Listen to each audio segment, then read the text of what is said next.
사랑하는 이어교회 성도 여러분, 혹시 에얼리언 하프라는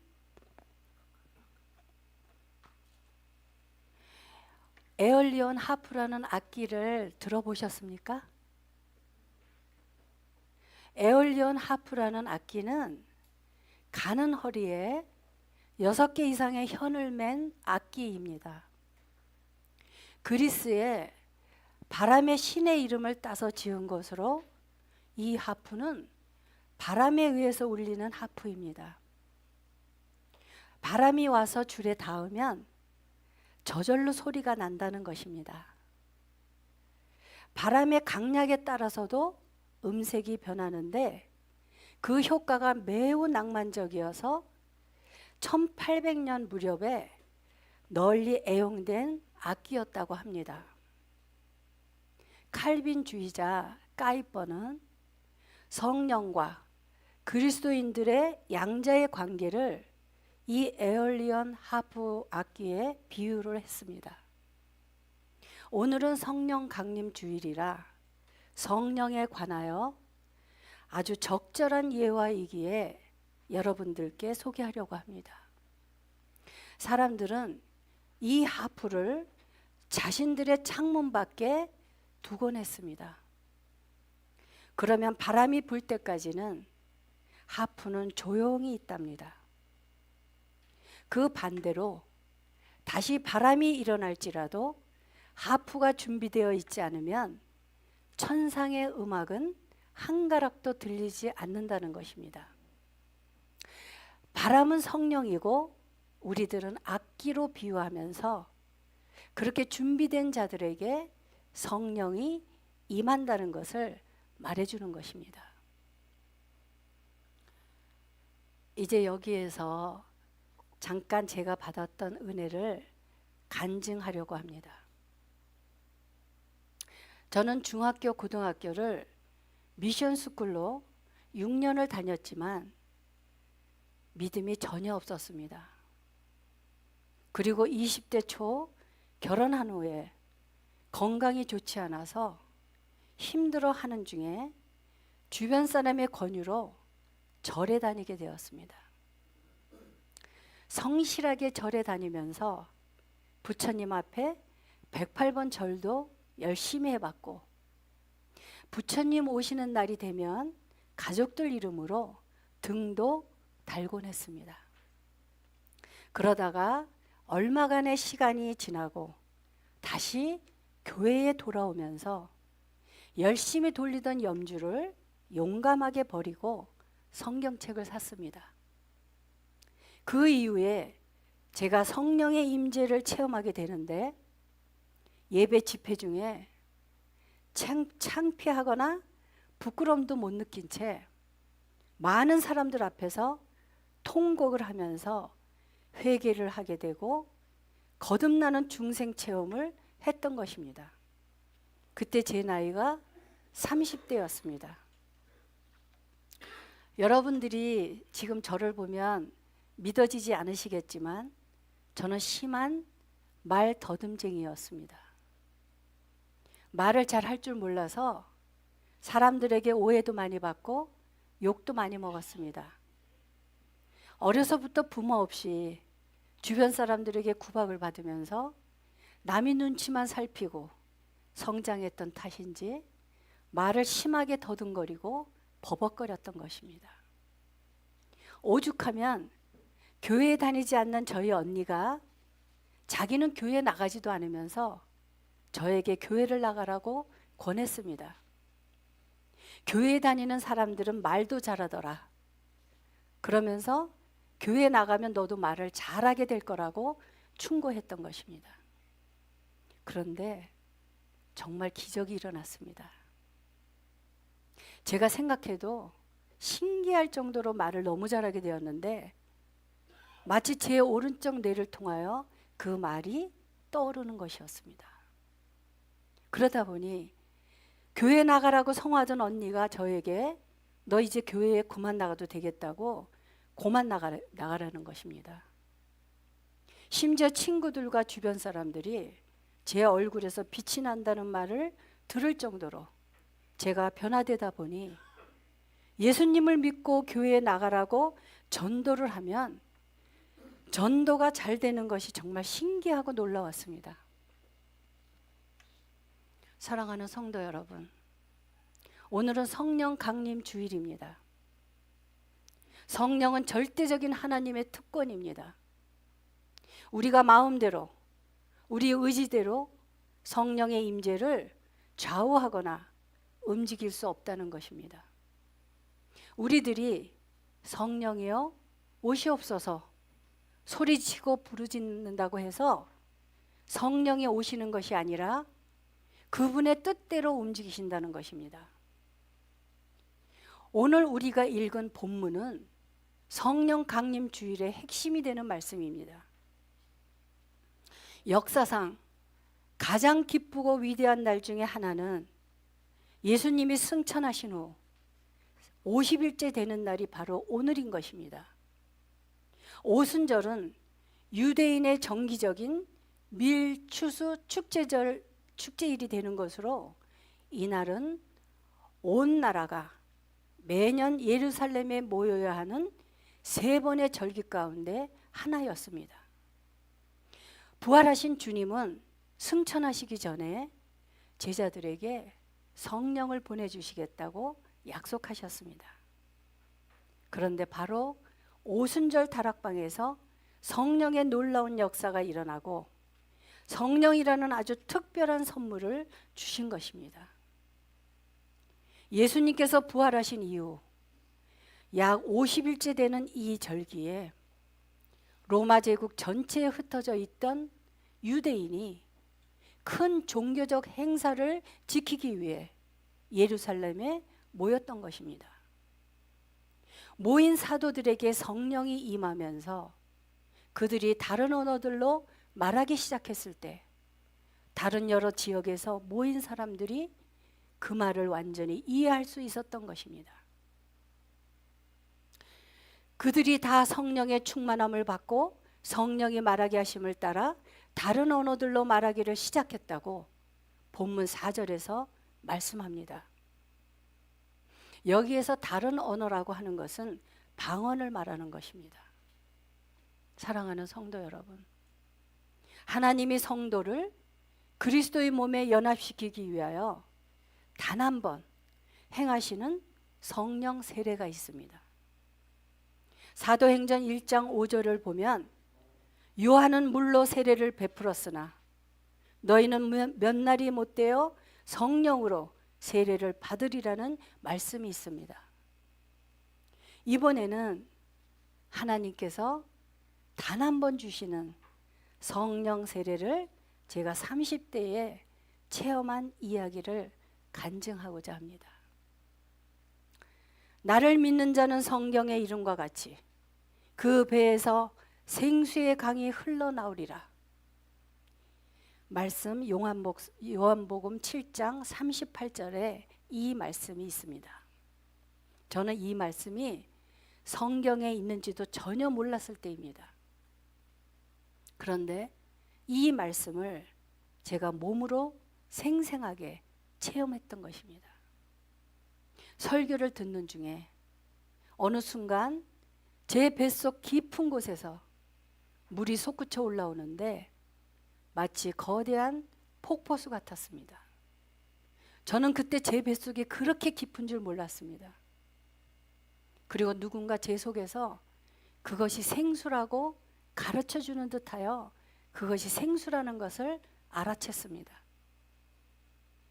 저는 생수라는 단어도 그렇고 성령 세례라는 단어조차 알지 못했던 때였습니다. 그런데 그 물이 생수이고 성령 세례라는 것을 알아챘던 것입니다. 이것은 꿈이나 상상이 아니라 맨 정신으로 똑똑히 제 몸으로 실제로 겪은 일입니다. 여러분 상상이 되십니까? 정말 믿어지십니까? 저 스스로도 기이하고 신기하고 놀라웠습니다. 그리고 그 체험은 지금까지 생생하여 저의 신앙이 흔들릴 때마다 그 체험은 저를 붙들어주곤 했습니다. 하나님은 살아계시다라는 고백이 저절로 제 입에서 흘러나왔던 것입니다. 사랑하는 여러분, 우리 그리스도인들은 비밀스러운 이야기를 간직한 자들입니다. 영적인 세계를 우리가 어떻게 설명을 할 수 있겠습니까? 설명이 되지 않습니다. 반면에 성령 세례와 달리 성령의 충만함이라는 것은 성령의 지배를 받는 상태로서 반복적으로 일어나는 일입니다. 하나님은 우리들이 늘 성령 충만한 상태에 있기를 원하십니다. 성령의 충만함이란 하나님이 우리 삶을 주관하시고 통치하며 말과 행동이 성령의 인도하심에 놓이는 상태를 말하는 것입니다. 그렇게 될 때 나의 삶의 주인이 하나님이라는 고백과 주님의 뜻에 따라 살 것을 다짐하는 태도를 가지게 되는 것입니다. 언제, 어느 때 성령이 우리에게 임하실지 우리는 알 수 없습니다. 그래서 우리는 에얼리언 하프를 기억해야 합니다. 천상의 아름다운 소리를 들을 수 있기 위하여 창가에서 악기가 되어 바람을 기다리고 있어야 하는 것입니다. 우리 그리스도인들은 세상 사람들이 알 수 없는 비밀스러운 이야기를 가지고 있습니다. 바로 예수 그리스도 십자가의 사건입니다. 나의 죄로 인하여 예수님이 내 대신 십자가에서 죽으시고 부활하신 이야기입니다. 이 사건은 우리가 사는 날 동안 평생 고백되어져야 합니다.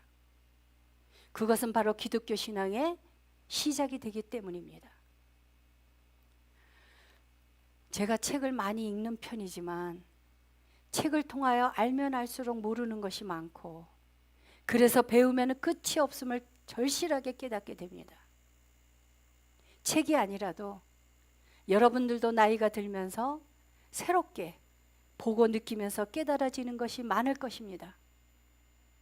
그런데 사람은 내가 아는 것이 전부인 양 오만하고 자기가 보는 것이 확실하다고 자기를 믿고 살아가는 교만한 사람들이 있답니다.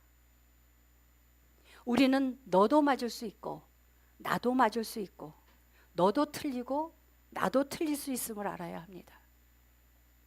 그것을 깨달을 때 우리는 겸손해질 수밖에 없습니다. 오늘 본문 말씀을 보십시오. 다 놀라며 당황하여 서로 이르되 이 어찌 된 일이냐 하며 또 어떤 이들은 조롱하여 이르되 그들이 새 술에 취하였다 하더라.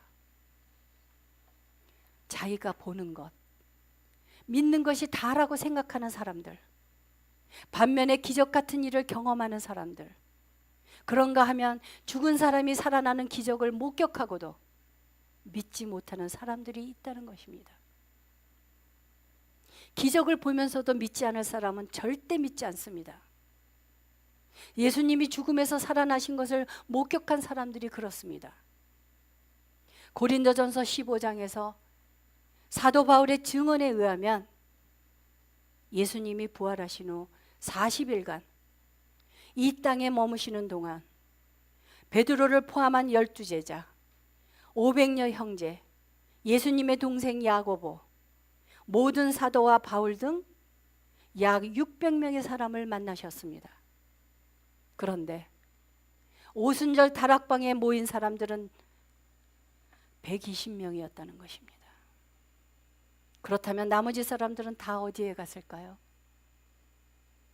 아마도 세상 일에 분주했거나 아니면 인내하지 못했거나 하여튼 그 자리에 있지 못함으로 인하여 안타깝게도 성령의 첫 임재하심의 역사를 누리지 못했다는 것입니다.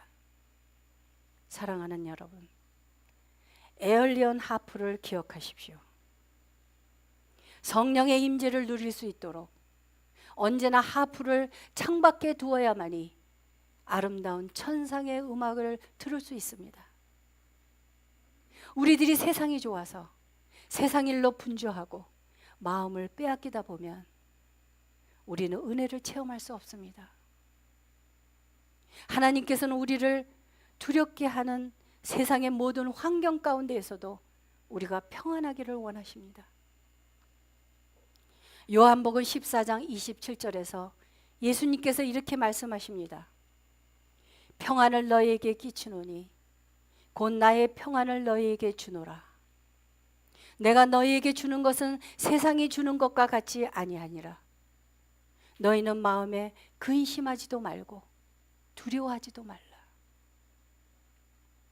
하나님은 우리들이 성령의 충만함을 받아 각자의 삶의 자리에서 부활의 복음 이야기를 전하며 살기를 원하십니다. 그러므로 예수님이 나를 위해 죽으시고 부활하셨는데 예수님을 믿는 우리들은 이제 남은 생을 어떻게 살아가야 하는가 고민해야 합니다. 여러분 마음이 주님을 향해 있기만 한다면 하나님의 시간에 성령의 임재와 성령 체험을 맛볼 수 있다는 것을 잊지 마십시오. 안타깝게도 여러 사람들이 교회에 얼마쯤 다니다가 하나님의 때를 기다리지 못하고 교회에 다녀도 별 볼 일 없다고 급하게 교회를 떠나는 사람들이 있습니다. 우리는 언제 어느 때 하나님의 역사가 나타날지 아무도 예측하지 못합니다. 다만 성령의 나타남은 성령께서 그 뜻대로 상황에 맞게 그분의 시간에 판단으로 주시는 것입니다. 그러므로 우리는 늘 창밖에서 바람을 기다리는 악기가 되어서 준비되어 있어야 한다는 것입니다. 그러한 귀한 은혜를 맛보기 위해서는 교회 공동체 안에서 그리고 성실하게 예배에 참여함으로써 성령의 역사를 경험할 수 있다는 것입니다. 사랑하는 이어교회 성도 여러분, 우리는 늘 말씀과 기도로 무장되고 성령의 충만함을 간구해야 합니다. 성령의 도우심만이 세상을 이기고 나를 이기고 죄악을 이길 수 있다는 것을 기억하십시오. 그렇게 될 때 우리들의 삶은 성령으로 말미암아 역설적인 삶을 살게 됩니다. 베풀수록 나눌수록 풍성해지고 하늘의 밀이 썩어질 때 많은 열매를 거두며 날마다 죽으면 살아나는 것이 우리 그리스도인들입니다. 사랑하는 여러분, 이혜인 수녀가 쓴 내 혼에 불을 놓아라는 시가 있습니다. 너무나 간절하게 성령을 갈망하면서 에얼리언 하프처럼 성령을 바람으로 비유하며 시를 썼습니다. 이제 모두 눈을 감으셔도 좋습니다. 내용을 음미해 보시기 바랍니다. 언제쯤 당신 앞에 꽃으로 피겠습니까? 불고 싶은 대로 부시는 노을빛 바람이요. 봉오리로 맺혀있던 갑갑한 이 아픔이 소리 없이 터지도록 그 타는 눈길과 숨결을 주십시오. 기다림에 초조한 내 비밀스러운 가슴을 열어놓고 싶습니다. 나의 가느다란 꽃술에 가느다란 슬픔을 이해하는 은총의 바람이요. 당신 앞에 네라고 대답하는 나의 목소리는 언제나 떨리는 3월입니다. 고요히 내 혼에 불을 놓아 꽃으로 피어내는 뜨거운 바람이요. 제가 서론에서 말한 것처럼 우리는 하프를 잘 조율하고 바람이 부는 창가에 하프를 준비하고 있을 때 우리는 모두 그 하프의 아름다운 소리를 들을 수 있을 것입니다. 하나님은 우리들을 두렵게 하는 세상의 모든 열악한 환경에서도 우리가 평안하기를 원하십니다. 또한 하나님께서 우리들에게 바라시는 것은 각자의 삶의 자리에서 부활의 복음을 전파하기를 원하십니다. 세상의 모든 것들은 우리를 힘들게 하고 두려움에 좌절케 하고 절망케 하고 움츠러들게 합니다. 그러나 우리들은 한 번 사는 인생을 허비해서는 안 됩니다. 우리 모두 주님께서 주시는 샬롬의 평안을 안고 성령의 인도하심을 따라 각자의 자리에서 복음 전파자의 삶을 살아야 됩니다. 그러한 우리들의 삶은 복된 삶으로 전환되고 우리들은 하나님께 영광을 돌려드리는 거룩한 하나님의 자녀들이 될 것입니다. 기도하겠습니다.